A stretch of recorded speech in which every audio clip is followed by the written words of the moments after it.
Om Purnamadaha Purnamidam Purnat Purnamudachyate Purnasya Purnamadaya Purnamevavashishyate. Om Shanti Shanti Shanti. Om Brahmanandam Paramasukhadam Kevalam Jnanamurtim Dvandvatitam Gagan Sadrisham Tattvamasyagilakshyam Ekam Nityam Vimalamachalam Sarvadhi Sakshibhutam Bhavatitam Triguna-rahitam Sadgurum Tam Namami. Om. Adorations to Sadguru, who is Brahman, the giver of supreme bliss, embodiment of pure consciousness, one without a second, vast as the ether, infinite, eternal, beyond the three gunas and their modifications, the supreme preceptor. Yoga Vasishtha, Utpatti Prakarana, Section 9.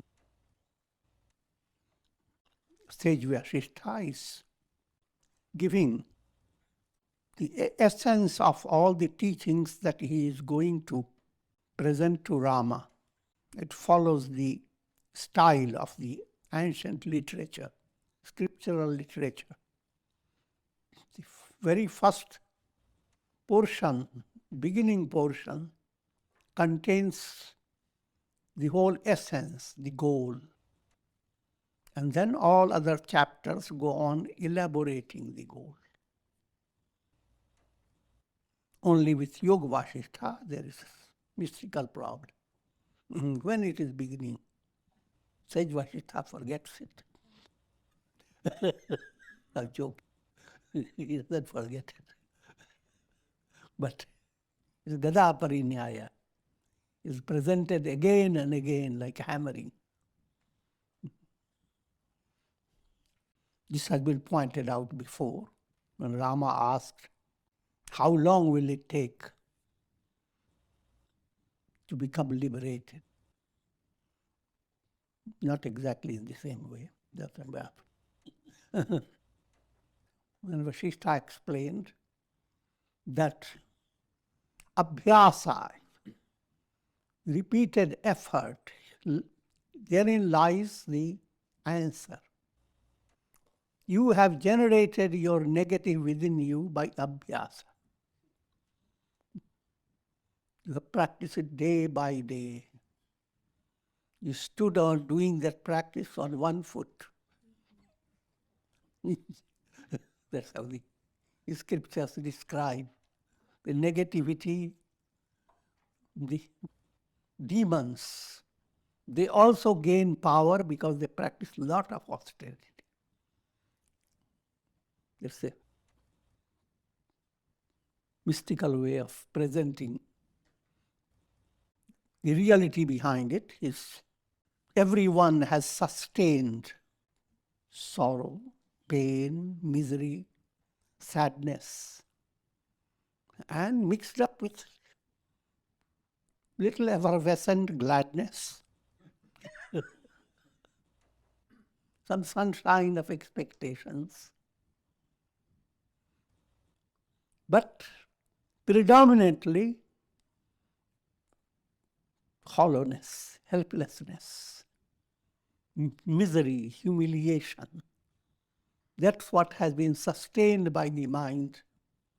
And the mind has gone on practicing it without any initiation.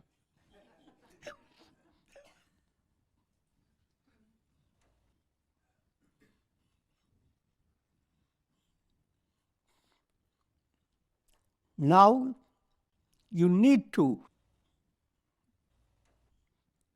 undo what you have done through this practice.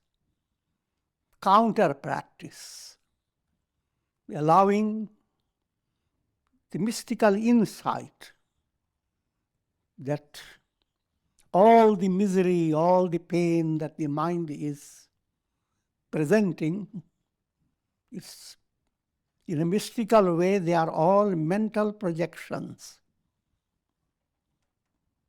They are not reality. And what is real? The I am in you is Brahman, the absolute self. This has to be brought to your mind again and again. Abhyasa.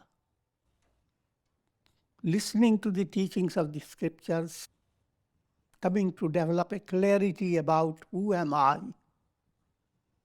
and allowing this to be sustained day by day. Abhyasa, that's how second, ninth section opens. The Raj Yoga Sutra defines Abhyasa. Satu dirghakal nairantarye satkara sevito dridhabhumi. When you practice sadhana, do not set a time to your mind that I'm trying it out for a month. If Kundalini doesn't get awakened, I will leave it. Or find some other method. And even while you are practicing it, you practice off and on. One day I will be 3 hours. Now, next 3 days, I'm free. Then I will catch up. This is not catch up.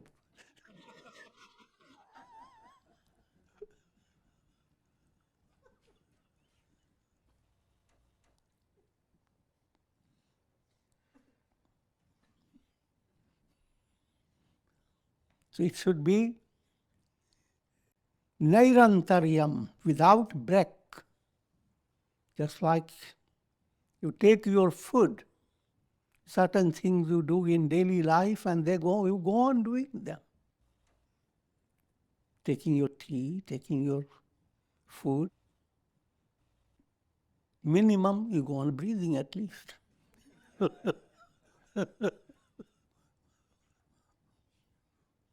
Similarly, positive thinking is not a matter of creating a choice. I will maintain this for some time and then I will leave it. Rather, it should become a part of your nature. One thing also has to be understood, that when you move in a positive direction, your movement is totally different than your movement towards negative. Negativity does not exist as reality. Positivity exists as reality. So when you let go the negative and move away from it, you don't see any trace of the negative. You don't see the skeletons of the negative lying back.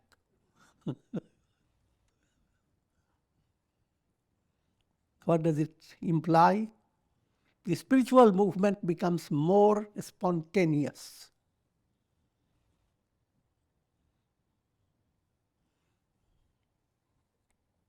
Shri Vasishtha Uvacha Tatchittah Tadagata Prana Bodhayantah Parasparam Kasayantascha Tam Nityam Tushyanti Cha Ramanti Cha. This type of poetic verse, that's predominantly the whole Yoga Vasishtha volumes have been written in the verse form. It's a very advanced literary work, as well as, of course, spiritual. The verse I have recited, Tat Chitta, your whole chitta must be focused on your goal. Chitta relates to 4 aspects of your mind. Unconscious, that's called chitta. The term chitta can cover all the 4 or can be also specialized. Chitta is unconscious. Ahamkara is ego. Buddhi, intellect. Intellect does the evaluation.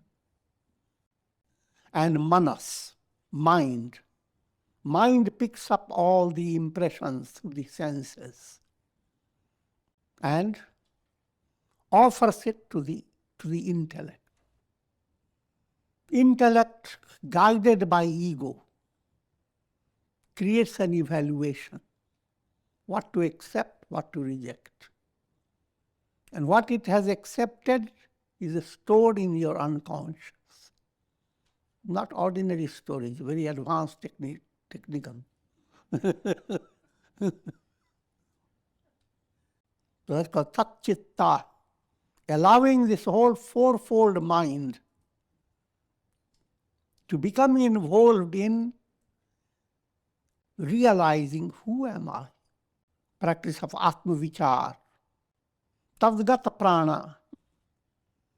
Your entire life should become focused on that goal. How can that be happen? If you practice integral yoga. Your action turns into karma yoga. How to allow your activity not to be a source of boredom for you, but a source of joy. First, joy that you are not kept static. Being static, doing nothing, is a tremendous boredom. Being involved with something, instead of being stagnant, begin to flow.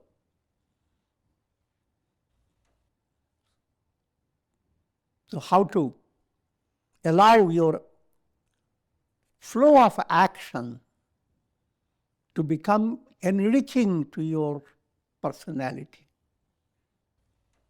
How actions can create positive feeling, and positive feeling awakens insight. So karma yoga, turning action into yoga, and in a more profounder way, developing insight that you are as if worshipping God through your actions. Every good action is a flower. Then even good words you have spoken, you have put some small little flowers. All that in your thought, word and action, that's how karma action goes on.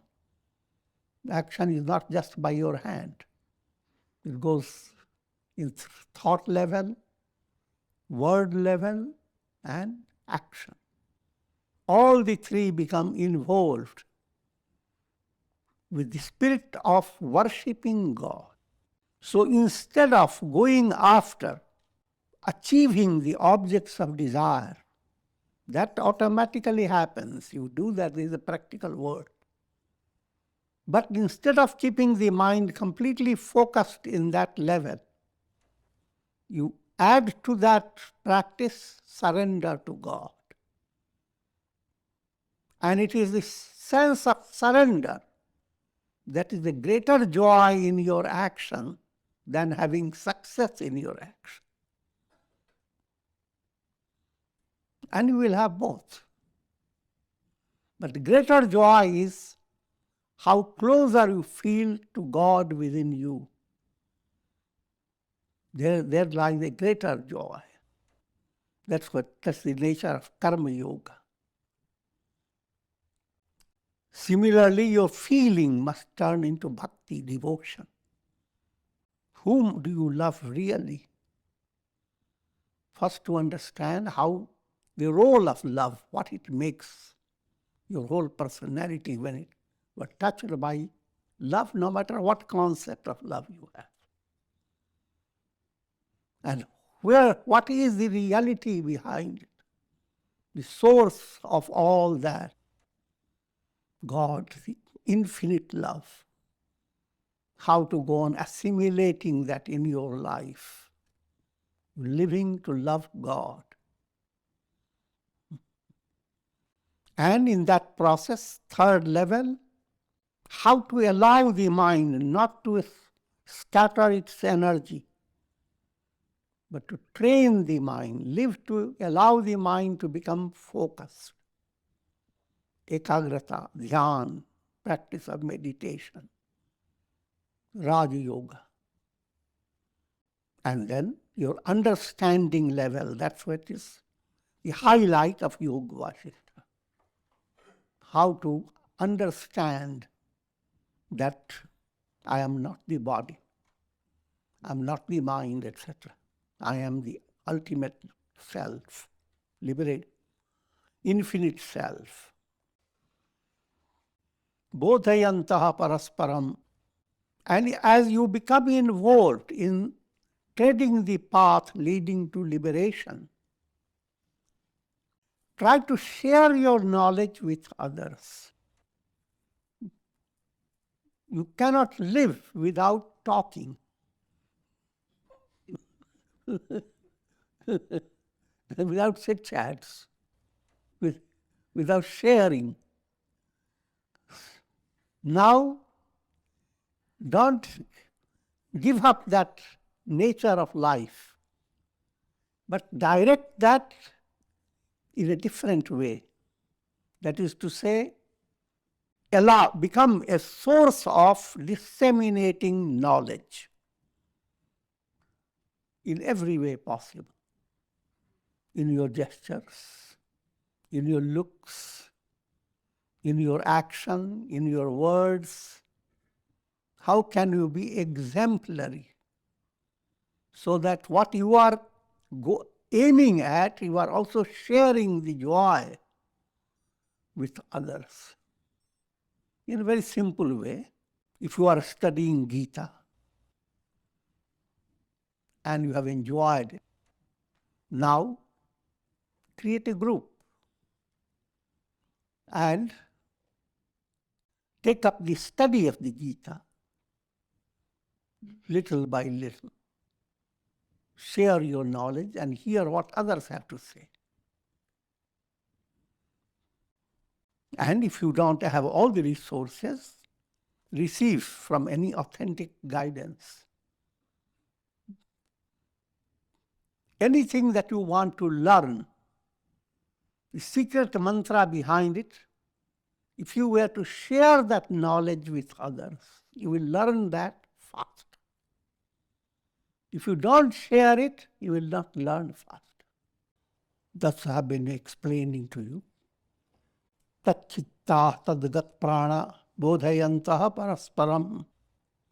Just one line of the Yoga Vasishtha I have touched so far.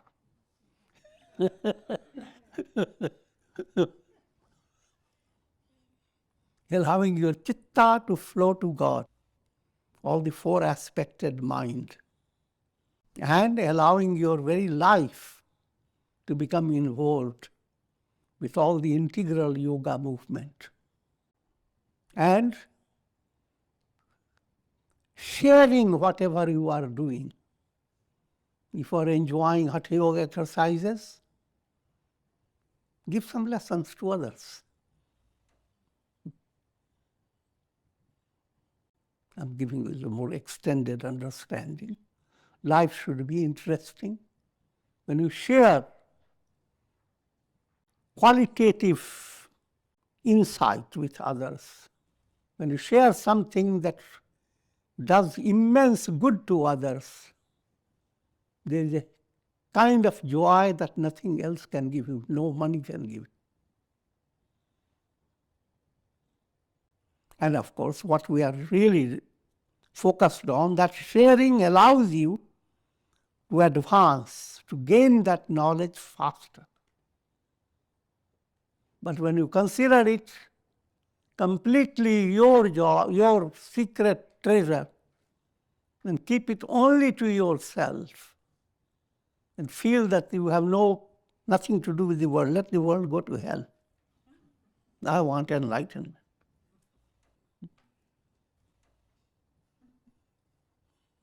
That's completely contrary to what enlightenment is.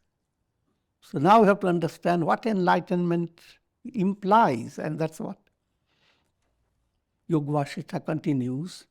Sri Rama asks, O sage, please tell me, what are the characteristics of Jivan Mukti and Videha Mukti? Jivan Mukti is liberation in life. Videha Mukti, when the soul, liberated soul, leaves the body. That's the way generally people understand that.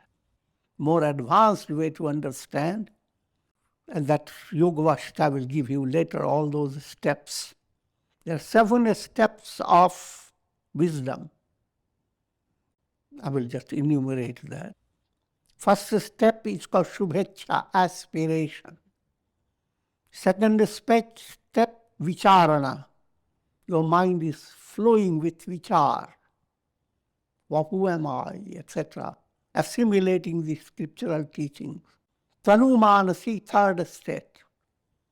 Now, the impurities of your mind become attenuated. Anger, greed, hate, all these, they become reduced. Ready for you to conquer them and sublimate them. And if you sublimate them, you come to 4th step, Sattvapatti. Your whole mind, as if the windows have opened in a dark room and now the whole room is flooded with light. Your mind is filled with light. All things you experience, they don't continue to have their value or their power or their reality. All things, just like in a dream. You suddenly waking awareness enters in your dream. And all the dream world continues on one side, but then they all begin to fade away. They don't have prominence. Sattvapatti's state secures your liberation. Once you have come to that stage, you cannot go backward. So whoever enters Sattvapatti becomes a Jivan Mukta, liberated sage. Now, even this stage goes on maturing. It's like a tree comes to a stage of blossoming.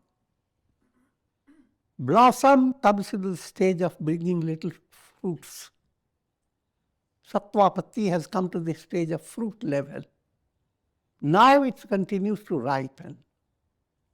But this is a different magical fruit. It's not going to fall down. And what happens afterwards, after Sattvapatti, is leading you to that profound detachment that even though you possess the body, your body as if is not there. And the world is as if you are in deep slumber. That type of peace is not disturbed by the world, no matter what happens. And if you are handling any duty, you handle it. Your activity is not contradicted because you are internally calm. The example is given, the sky is completely calm, but it handles all clouds and all their details, whether they want to come singing, dancing, or shouting. The sky handles. But one thing, the sky as if never knew the clouds have come and clouds have gone. Both at the same time, it's untouched. When you come to that state, that's called Videha Mukti.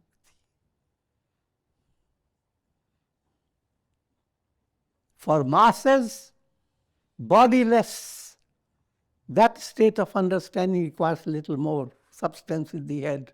To the masses, body in literally will not be there. Karma for the body is exhausted.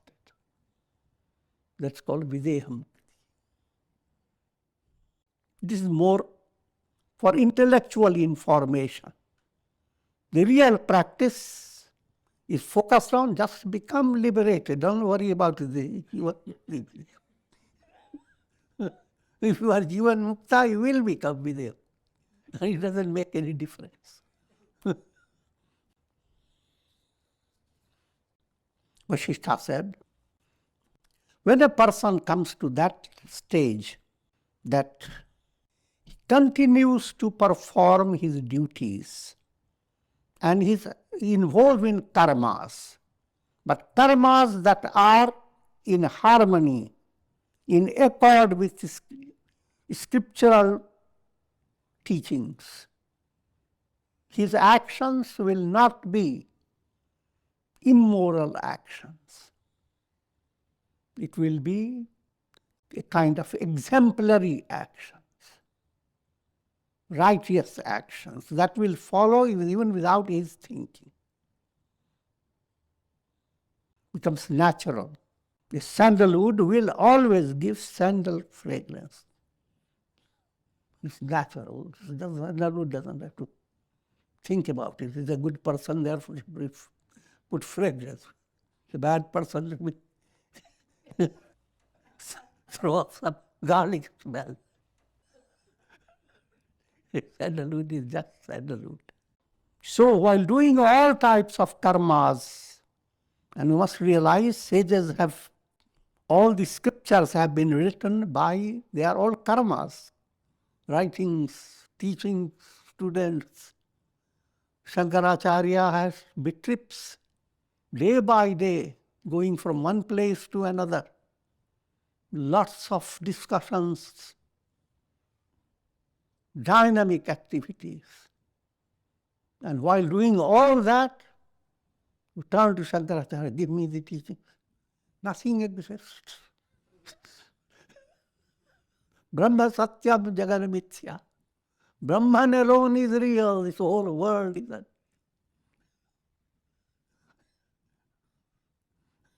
And while he teaches that, in his action,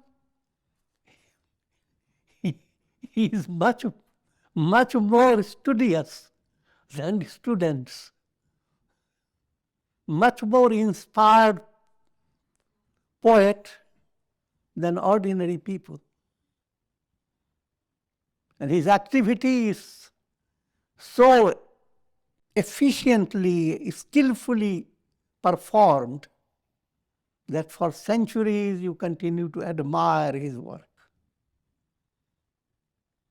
So therefore, when people hear about that liberation and turning away from actions, their mind develops the idea that now I have nothing to do with the world. And the idea that doing anything in the world is a contradiction. That is not so. The more you move towards God, the more you become profoundly related to the world. Your world becomes a field of allowing your heart to experience sweetness. Because the whole world is nothing but God.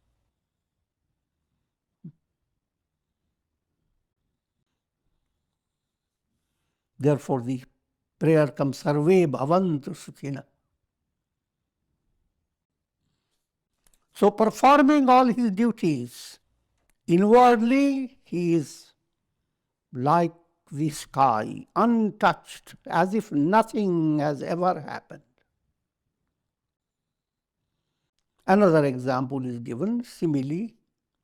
He becomes like a mirror that holds lots of pictures of crowds, but mirror is untouched by all the reflection.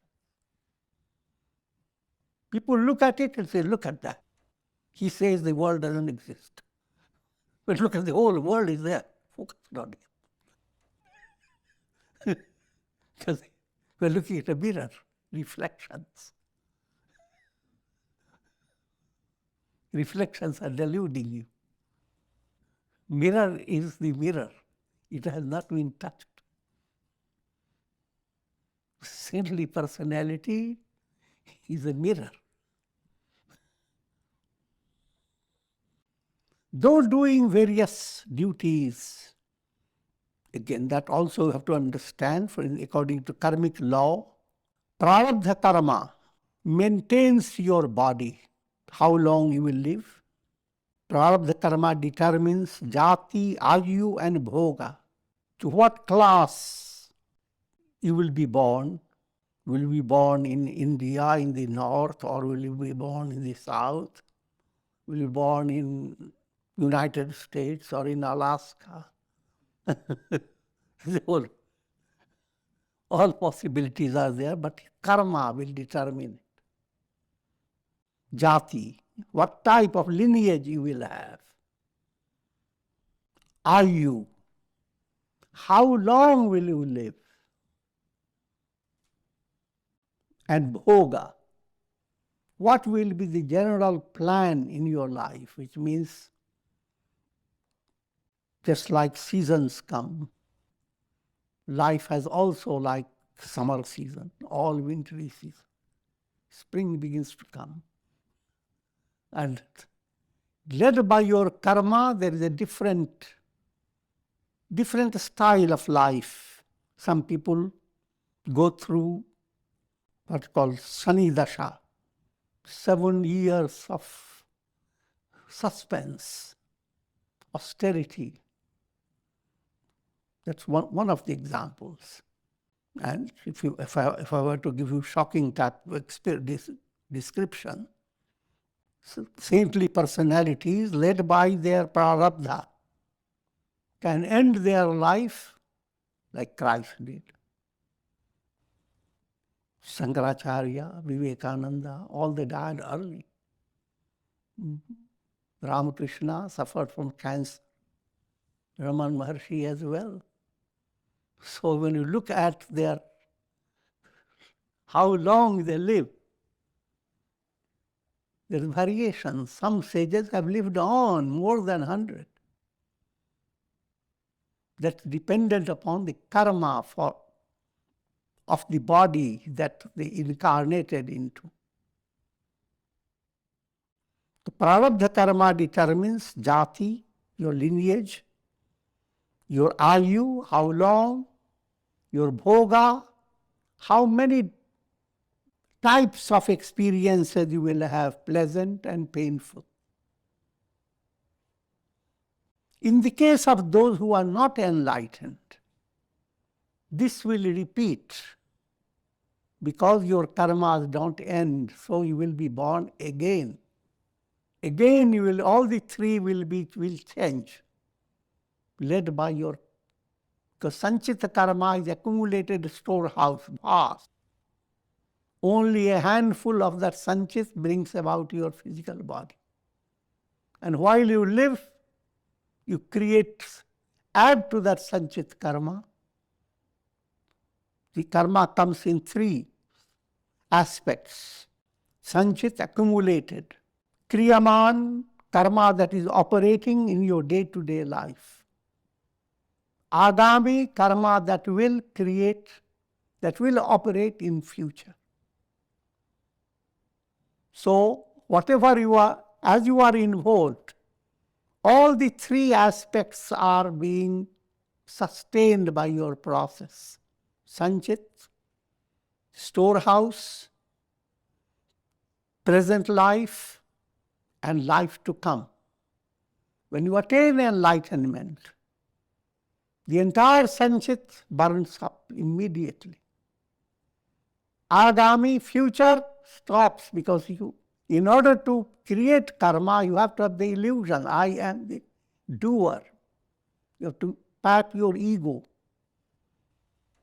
And if ego itself is not there, future karma cannot exist. So only type of karma that continues to operate through human personality called prarabdha karma.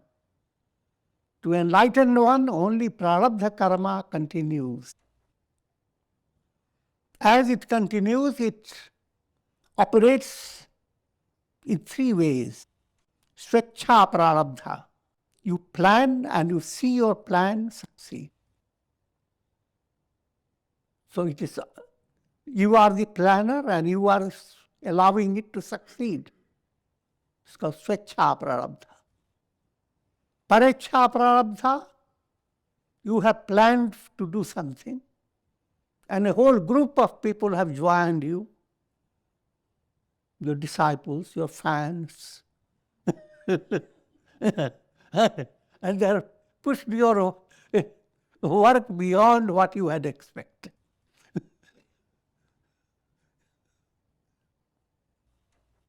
Another way of saying it, that you didn't have any plan, but then others around you created a plan for you. It's called Parecha Prarabdha. Third type is called Anicca Prarabdha. Situations develop that in appearance the situation is negative. The hurricane comes down. The whole ashram you built with so much effort, etc., is destroyed. You must move away from that ashram, go somewhere, if you are still alive. Anicca Prarabdha. And then you have the whole story of saintly people who had to go through many sufferings. All that is called Anicca Prarabdha. But in spite of all this, a saintly personality shines. Because through all his suffering, a lesson has gone to the masses that he suffered for their sins. His suffering holds the mantra for removing all the negativity in others. Like, for example, Christ. His suffering becomes the source of profound religion. In other words, when you turn to the stories of saints and sages, you are not inspired by reading those parts of the sages that were full of comfort and joy and praise, but to go after those parts where they were put into big torture and difficult situation, and how a divine hand comes and takes him out of that.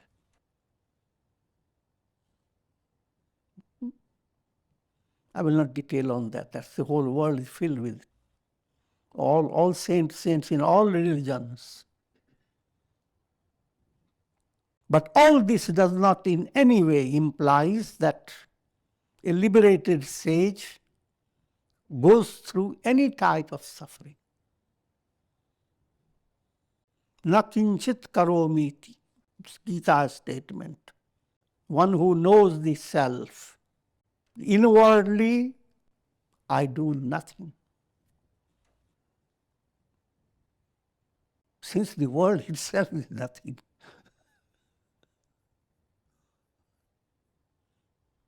Just like you do so many things in your dream. On waking, you don't convey to the people, look how many things have I done.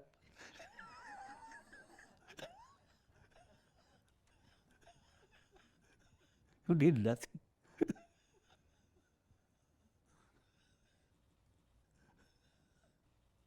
When you attain enlightenment, the waking state, you did nothing.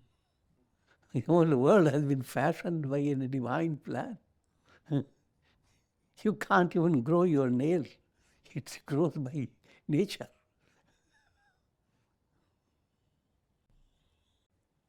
So even when engaged in dynamic activity, he goes on enjoying that peace that comes when a person is in deep sleep. One whose face remains shining in prosperity or in adversity. Tulsidas describes Rama, prasannatam yana gatabhishekata tathana mamle banavasa dukkata. His serene face, when King Dasharatha tells him, the same Rama described later in his life, when King Dasharatha declares that he is the successor to the throne of Ayodhya. In brief, he is going to become the king of the whole city. And Rama handles it with humility, and he goes through certain rituals to prepare himself to be the heir apparent to the throne. But by the time all this was going on, Kaikeyi changed the whole situation and secured two boons. And the boon that Rama must move away for 14 years and stay in forest. So Rama comes next day and hears that statement of his father, and people look at his face. How will he handle the shock? The face doesn't change. Rather, he shows a little more relaxed face. He says, what a good karma. I'm going to have satsanga instead of this royal business. I'm adding more words.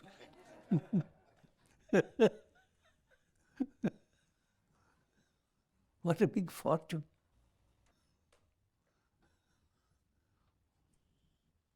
So if that type of mind, that's project in sadhana, that's the ideal, no matter how long it may take, but that's the ideal. Also understand, to reach that state, it doesn't mean that your mind will not experience sorrow as well as the joy, sorrow and sunshine. Your mind will have always that. If it is not, then you are not normal. You have to be normal to become supernormal. A tree that does not shake is not receiving nourishment.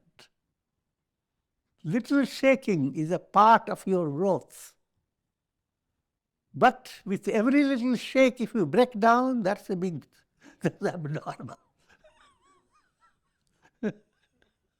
So no more breaking down if you have developed that subtle serenity. Even the biggest of challenges, no breaking down. And in a Jivan Mukta, this quality goes to climax. He abides in the self as if he is in profound sleep. But he is not in sleep, because when soul goes into sleep, the soul is gripped by avidya, ignorance. Divine self never gets gripped by ignorance. We use the term sleep as an allegorical comparison. The sleep is like -4. That state is plus. Looks like sleep, but the vast difference is just to explain to you what that profound peace looks like.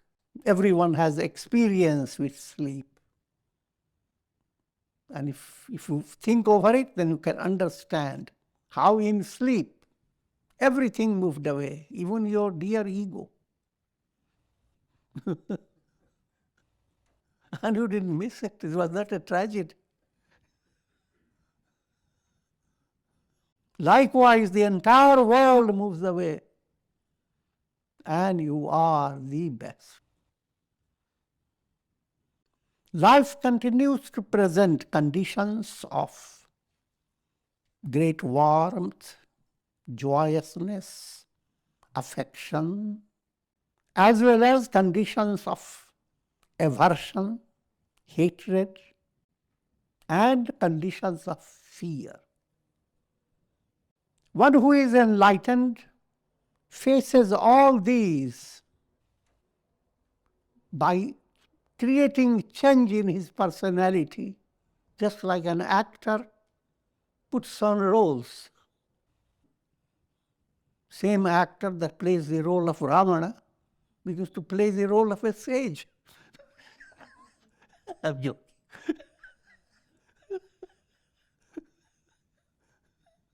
To the audience, becomes totally a different personality. To himself, he's counts the money he's getting.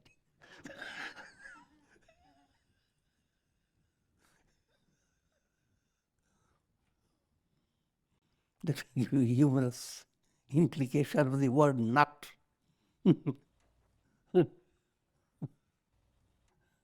Nut is actor. Actor that creates a drama. It's called nut.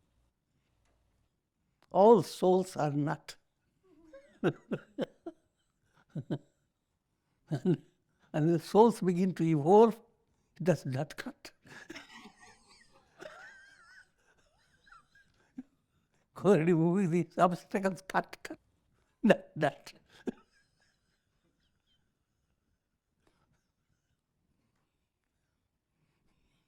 And God is the best nut cut.